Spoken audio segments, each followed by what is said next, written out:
Madoka chere mabuja akanakitsa tauya nonhau dziri kupisa dzanyasi zuva rochi 12 mumwedzi uno waiyeka kunguru.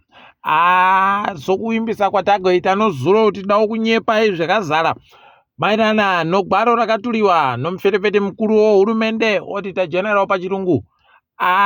Mhanduwe pakaita kunyangariwa rekaiti kunyepe zvataboya kureketa kuno ipapa bazi rinoringana zvomari kuna Mutuli Ncube waagotenga motika nomwe dzorudziwo GD6 mugore ra2022 asi kusvikira nanyasi paribe kana ibodzi yakasvitsiwa, mari yakatoendesiwa yese ikabhadhawa yese.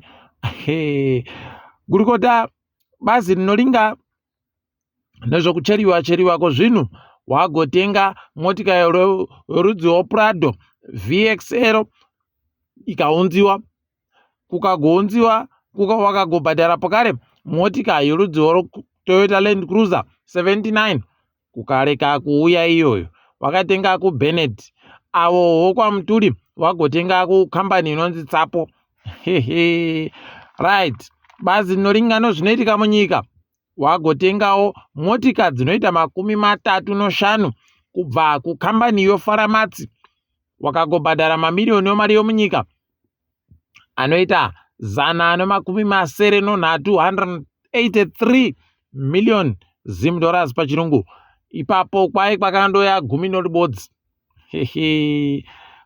Pokare bazi ribodziro raagotenga mareputopu anoita 65, mapirinda anoita 26, makombiyuta anoita 55, pokare nomamwe mapirinda 22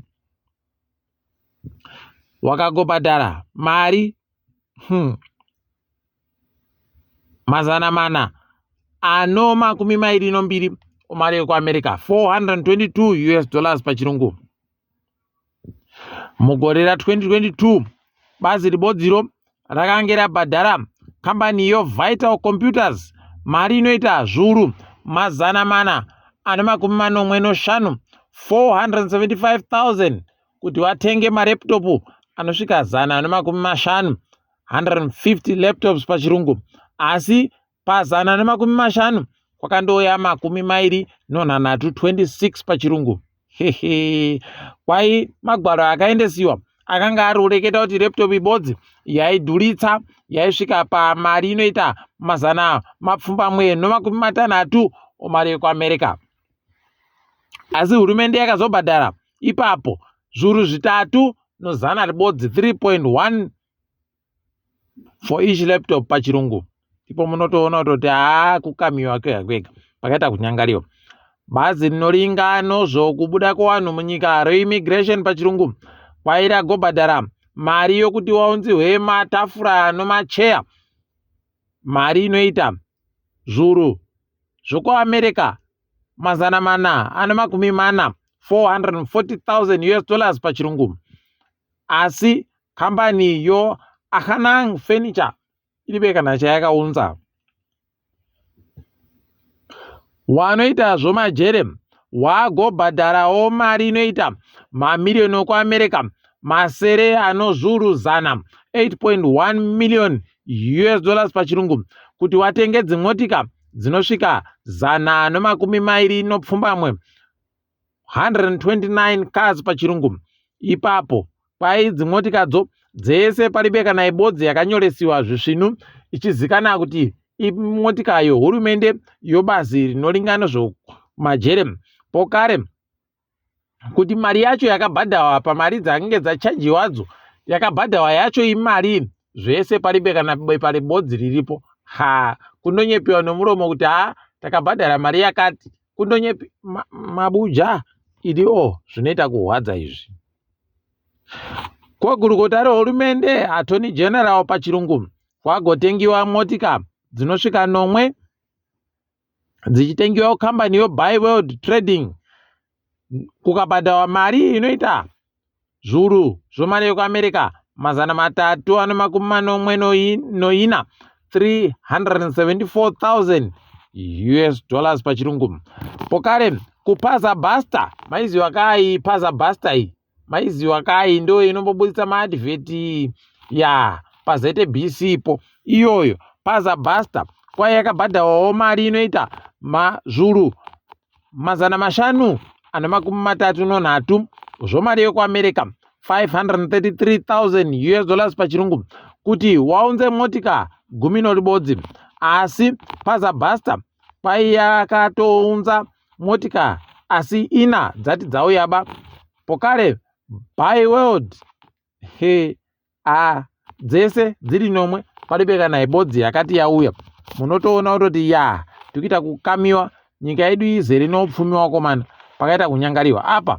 Tikaitirambei tikunyepai zvimwe bazi rinoringano zvomitambo kwakitsi kovhendirika uku, ikweyo kwai kwagotengiwa motika 11 dzorudzi Navara, 17 Navaras pachirungu, mugore ra2022 richipera, kukabhadhawa mari yomunyika zviuru mamiliyoni 343, 393 million Zim dollars pachirungu, wachitenga kukambani yoAmtech. Kambani yoAmtech kwai yakandounza nomwe basi. Apa ina dzacho dzati dzanyoresiwa ba kuti imotika dzohurumende.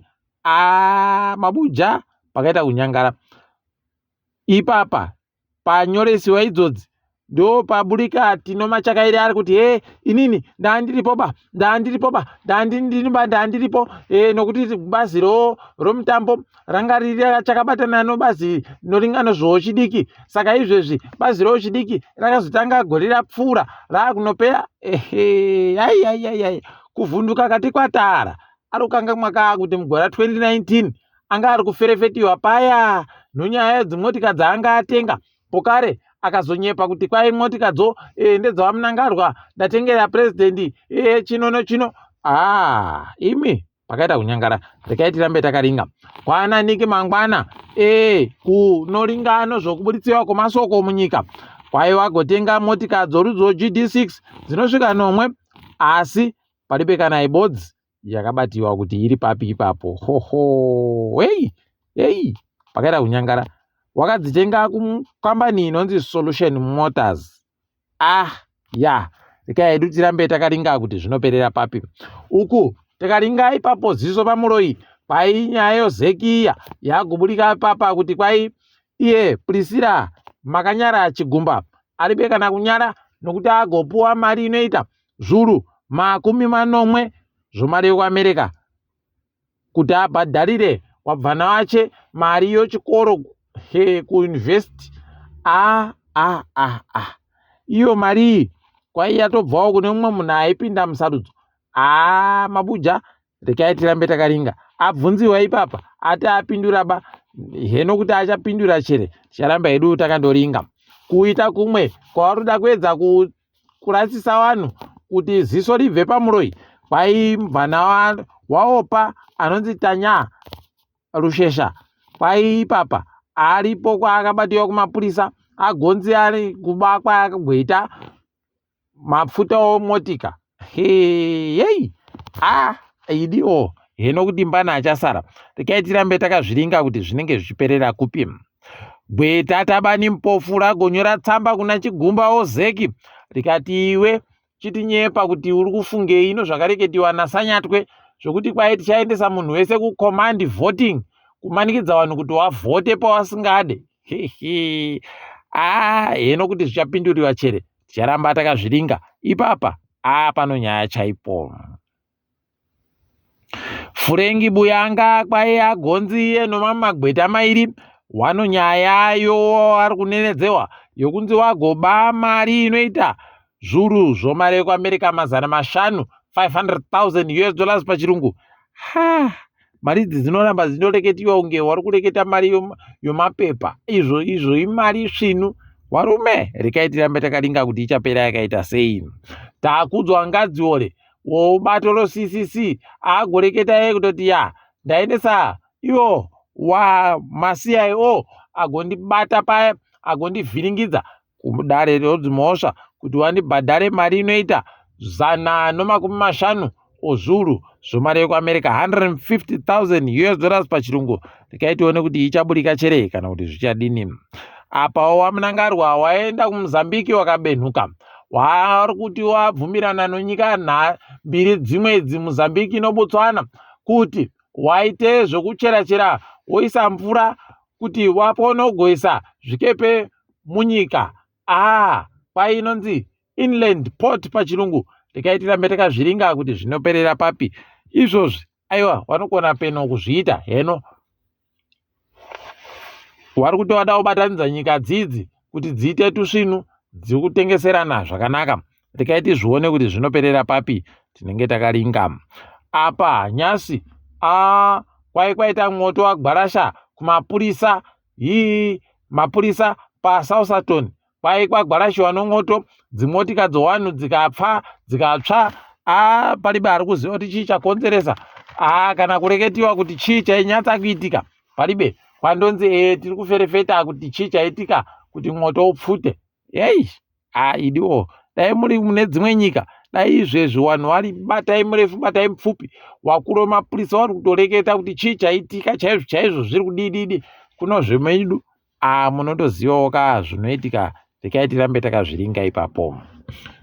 Tikaringa dziri kuitika pasi rese. MuSouth Africa kwai kambani inoringa nozvokupa wapwere mari dzochikoro yeNSFAS, kwai ipapa yakanzura mabasa yange iri kupa makambani ari kunenedzewa kuti yaita zvouori, kuti wakubhadhara mari dzowanhu, wana wechikorowo wakundobhadharwa maridzo zvakanaka kabodzi. Regai tirambe takazviringa. Anonzi Mutodzi ari ndiye akabatiwa kuti kwai anga akaita zvokuba mari VBS Bank, kwai ipapa agonenedzera vamwe vanhu vakawanda-wanda, asi vamwe vacho vatotanda kutoramba izvezvi kutoti ndiyo watakatobata tikatokumisa iwe kuba kwawaida kuita. Regai tirambe takazviringa kuti zvinoperera papi, tichange tichikunyepai. Ukuwo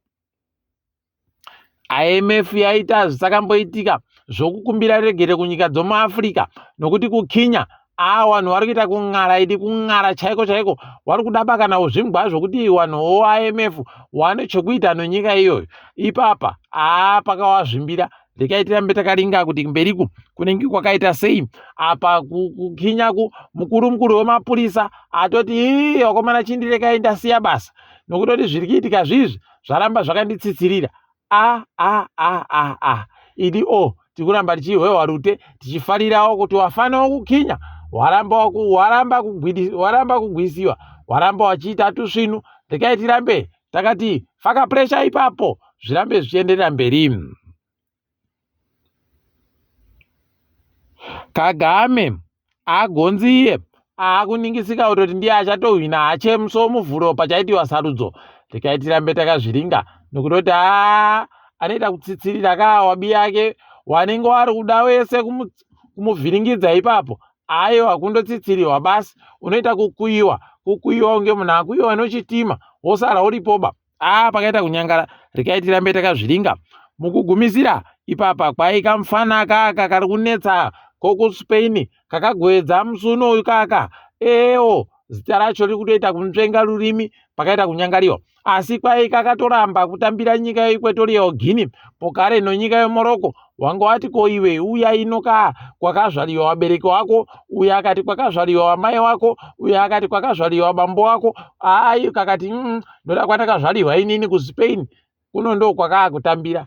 Afrika inoramba ichindohwadziwa idi. Asi regai tirambe takaparinga ipapo. Makore mashoma anoteera munokaona kuti ndiri munhu wekuAfrica, ini ndiri munhu wekuAfrica. Regai tirambe edu takazviringa, asi sarudzo aiwa njako njeduba tiri papo mabuja. Regai tichiri famhe kwanyasi. Ndini wenyu Mhanduwe wonawo.